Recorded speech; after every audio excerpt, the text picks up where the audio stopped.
21 à 24. Amen. Il y a un CD qui a été fait avec la musique simplement. Où est-ce qu'il est?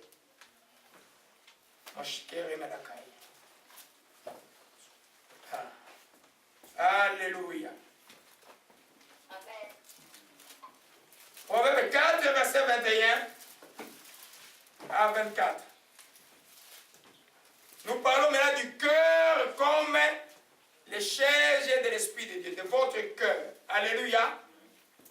Alléluia. Amen. Nous lisons à partir du verset 20.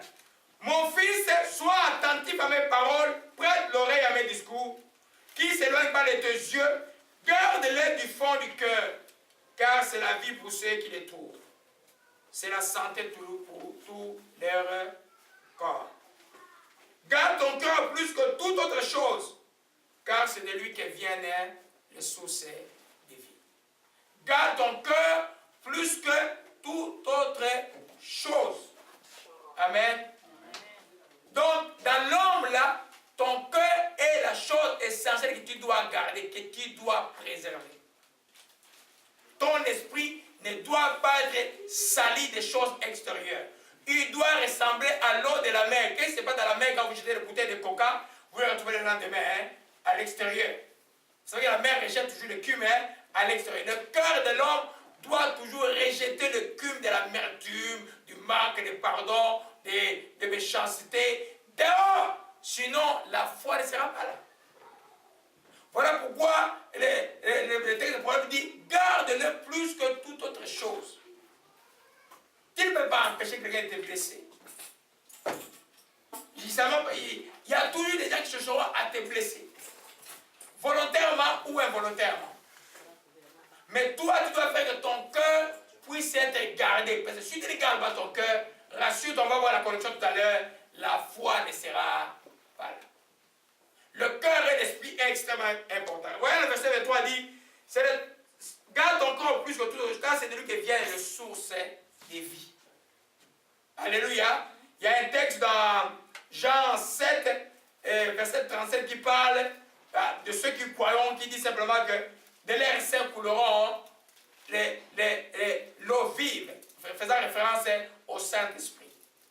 Vous croyez que le Saint-Esprit peut rester dans le cœur de quelqu'un qui a l'amertume? Il est attristé. Donc, il est là, mais il est inopérant. Vous voyez que la foi marche avec le Saint-Esprit. C'est le Saint-Esprit qui, quand tu reçois la parole, qui donne la révélation de la parole, qui explique la parole pour que la foi, tu aies confiance dans la parole. Parce que si tu ne comprends pas la parole, tu ne peux pas avoir foi quelque chose que tu ne comprends pas. Alléluia. C'est pourquoi c'est extrêmement important. Il y en a qui croient que la chrétienté, c'est une histoire. Elle est plus profonde que toutes les philosophies du monde. Mais elle est simple à comprendre. Alléluia. Donc, pratiquement, c'est pour ça qu'ils ne comprennent pas la notion du cœur et esprit. Ne garde pas rancune contre quelqu'un. Ne garde pas quelqu'un dans ton cœur. Pardonne. Ne laisse pas l'amertume au fond de toi. Ne sois pas quelqu'un qui vit une vie rancunière. Quand tu es rancunier, la rancune c'est une racine de l'amertume. Tu ne peux rien recevoir de Dieu. La foi ne peut pas se développer. Alléluia.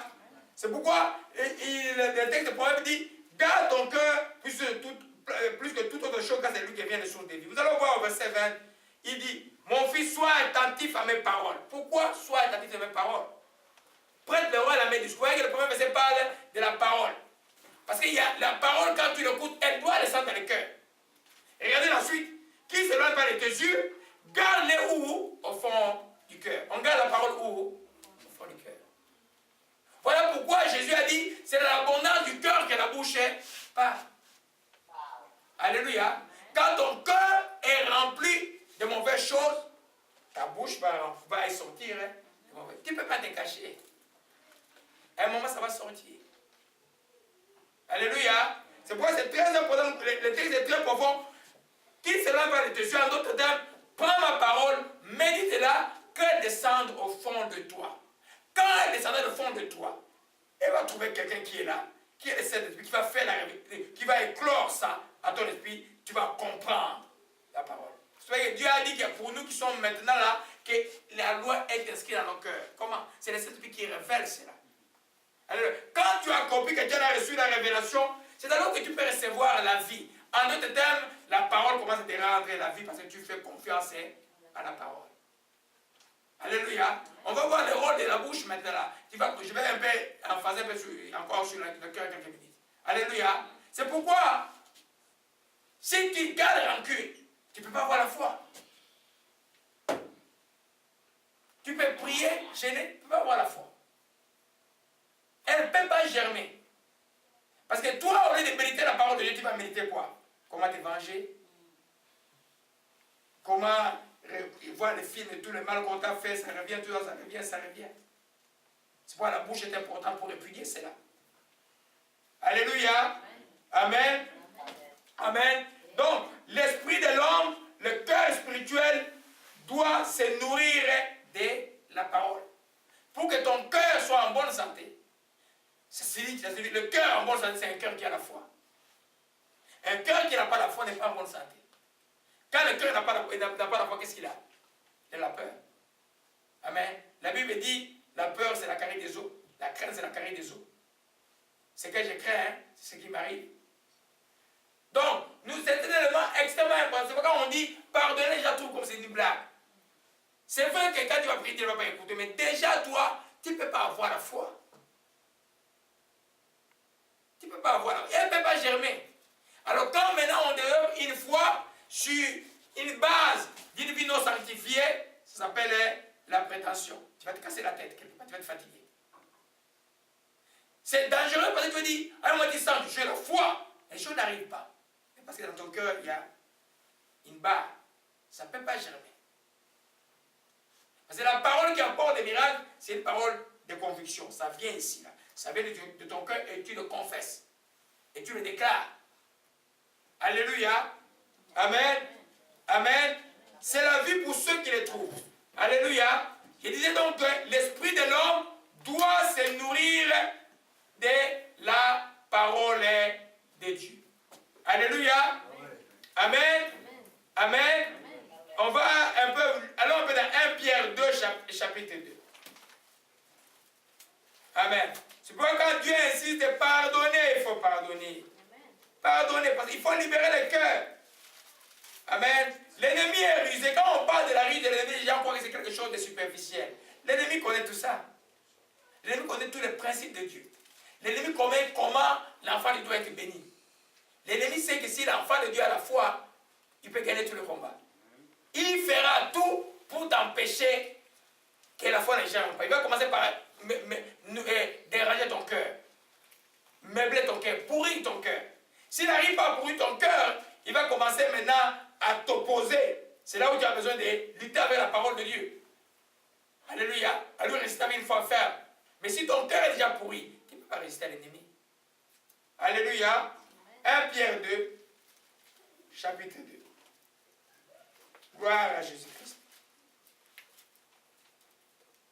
Rejetant toute malice, au chapitre 1, toute ruse, la dissimulation et l'envie et toute médisance, désirez comme des enfants nouveau-nés, les laits spirituels et purs, afin que par lui vous croissiez pour le salut. Désirez comme des enfants les laits spirituels et purs.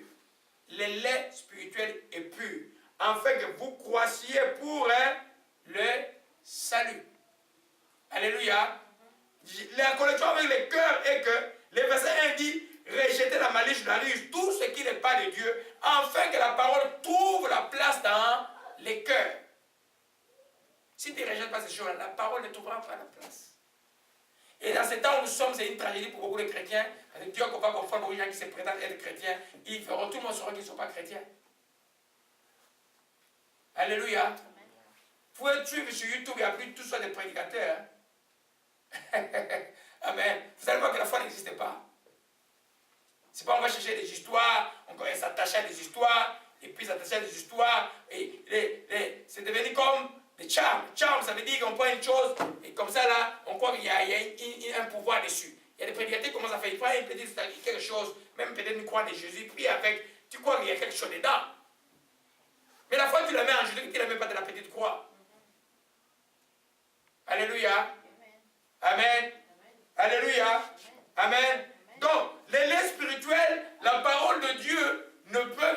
cœur que de quelqu'un dont le cœur est clean. C'est pourquoi c'est très extrêmement important pour que notre cœur soit clean, pour que la foi soit là. Ça, c'est la première chose. Alléluia. Et quand on a réglé le problème du cœur maintenant, on peut aller, revenons un peu dans Matthieu chapitre 12. Alléluia. Revenons un peu à Matthieu chapitre 12. Alléluia. Amen. Amen. Umarashikamanakaya. Umaramashikamanakaya. Umarashikamanakaya. Alléluia. Amen. Matthieu chapitre 12, verset 35. Alléluia. Vous connaissez les contextes, c'est les pharisiens qui viennent, Jésus a fait des miracles, ils viennent et puis ils commencent à dire que Jésus a fait des miracles par le diable. Alors Jésus répondant aux pharisiens, et puis disant, parlant du blasphème du Saint-Esprit, j'ai juste dit, ne jouez pas avec le Saint-Esprit. Quand dans les choses de Dieu, vous voyez, vous savez que aujourd'hui les prophètes sont tous des choses, des gens un peu bizarres. Si tu ne comprends pas beaucoup de choses dans les choses de Dieu, dans les miracles de Dieu, dis ça, mon Dieu, éclaire-moi. Ou examine la vie de la personne par qui le miracle arrive, s'il y a une vie sainte ou pas. Vois les fruits. Mais ne dis pas, oh, ce miracle-là vient du diable. Ça signifie que tu commets un péché contre le Saint-Esprit. Il est ineffaçable. C'est grave ça. Alléluia. Alors Jésus continue dans le contexte, il dit simplement ici, dit, au verset 33, dites que l'arbre est bon, que son fruit est bon, ou dites que l'arbre est mauvais, que son fruit est mauvais. On reconnaît l'arbre par ses fruits. Race de vipères, comment pourriez-vous dire de bonnes choses, méchants comme vous l'êtes, car c'est de l'abondance du cœur que la bouche parle. C'est l'abondance du cœur que la bouche parle. Alléluia. Amen.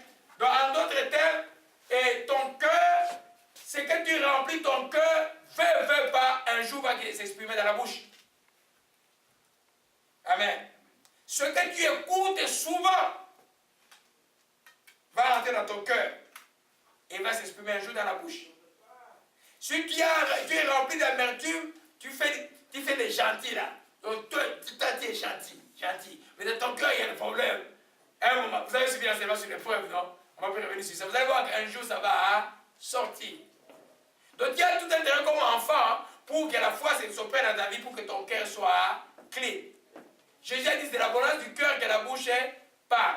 Alors, comme enfant de Dieu, tu fais quoi maintenant? Parce que toi, Dieu dit simplement que mon juste vivra par la foi.